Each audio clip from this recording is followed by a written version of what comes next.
Bonjour à toutes et à tous et bienvenue sur la chaîne Ingénieur IA. Si c'est votre première fois ici, je suis Zachary Souga et sur cette chaîne nous parlons de quoi? Nous parlons d'intelligence artificielle. Je m'auto-forme pour devenir un ingénieur en IA. Donc, on verra du machine learning et du deep learning. Sur cette chaîne, je partage avec vous en fait mon parcours.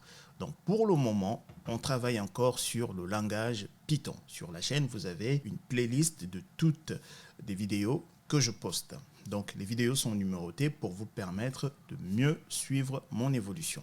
Donc par la suite, on verra du Git et GitHub, donc système de contrôle des versions, la structure des données et les algorithmes, le langage SQL pour tout ce qui est base de données. Après, on verra également les mathématiques incontournables dans le domaine de l'IA. On va voir tout ce qui est préparation et visualisation des données. Donc, la préparation se fera par le biais de Panda et NumPy et la visualisation, on la fera avec Matplotlib, mais également Seaborn. Par la suite, donc, on va implémenter nos modèles. Donc, les modèles de machine learning, on va les implémenter en utilisant du scikit-learn. Pour le deep learning, on va principalement utiliser du PyTorch, un tout petit peu de TensorFlow.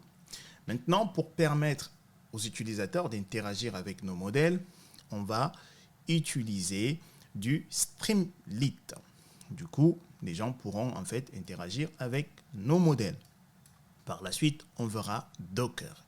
Une fois que ce parcours sera terminé, on aura deux options. Soit postuler en tant qu'ingénieur débutant en IA ou créer une start-up. Je suis plutôt partant pour la deuxième option. Donc, très bien. Dans cette vidéo, nous allons voir la fonction isInstance. Donc, la fonction isInstance permet de savoir si un objet est une instance d'une classe.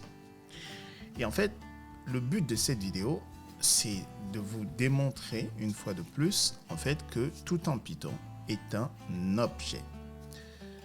Donc, ici,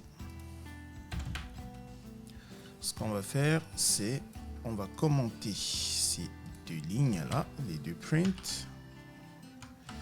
On va commenter celui-là, mais également celui-là. Très bien. Donc, on a nos deux objets, à savoir chien et canard. Si je fais print, ok, et du coup la fonction c'est isInstance. Donc c'est une fonction interne à Python. Vous le voyez ici par le biais du mot built-in. Et en fait, ça va prendre un objet comme argument et une classe ou un tuple. Donc ici, nous, on va lui donner un objet et une classe. Et du coup, il va nous retourner un booléen. Donc, isInstance, ici, on a notre, du coup, objet, c'est quoi? C'est chien, virgule, et du coup, la classe va être quoi? Si je lui donne la classe chien, donc ici, on le voit déjà, chien est une instance de la classe, enfin, chien également. Donc, chien ici, c'est du coup notre instance de la classe chien. Et du coup, ici, il va nous retourner true. C'est vrai. Ok. Maintenant, à votre avis, si ici, je mets ici animal, on aura quoi? Vrai ou faux? True ou false? Est-ce que chien est une instance de la classe animal? La réponse c'est oui. Donc c'est true. Pourquoi? Parce que un chien est un animal. Et ici, notre chien a hérité des attributs de la classe animal. Donc, notre chien, l'instance chien, est une instance de la classe animal, oui. Il nous retourne true. on va aller plus loin. On va dire, est-ce que notre chien est une instance de la classe Object? Alors, pourquoi? Ok. Est-ce que notre chien est une instance de la classe Objet? À votre avis? La réponse, c'est oui. True. Pourquoi? Parce que l'ensemble des classes dans Python héritent de la classe Objet. Autrement dit, ici, on peut faire ceci, pas qu'on peut faire ceci, Object. Voilà. Toutes les classes héritent de la classe Objet. C'est la classe mère de l'ensemble des classes dans Python, la classe Objet. Du coup, quand on fait ceci, bah, il nous dit oui, true. Oui. Et vous voyez, lorsqu'on déclare une classe, notre classe animal ici hérite de la classe Objet.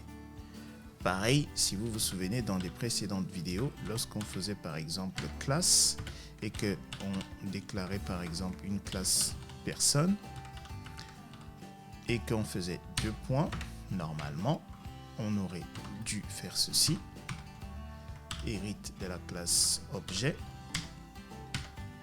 Ok, c'est comme ça. Mais cette manière, ça fonctionne. Les deux fonctionnent.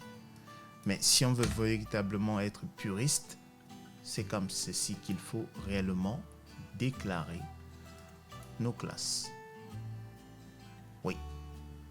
Tout hérite en fait, l'ensemble des instances, l'ensemble des instances qu'on crée sont des instances de la classe Objet. Ok. Voici ce que je voulais partager avec vous rapidement dans cette courte vidéo. C'était simplement pour vous montrer que, en fait, l'ensemble de nos instances qu'on crée sont des instances de la classe Objet, qui est la classe parent de tous nos objets. Ok. Et c'était simplement vous montrer cette fonction-là, instance. Voilà. Dans la prochaine vidéo, nous allons parler du 4e et dernier pilier, à savoir le polymorphisme. Peace.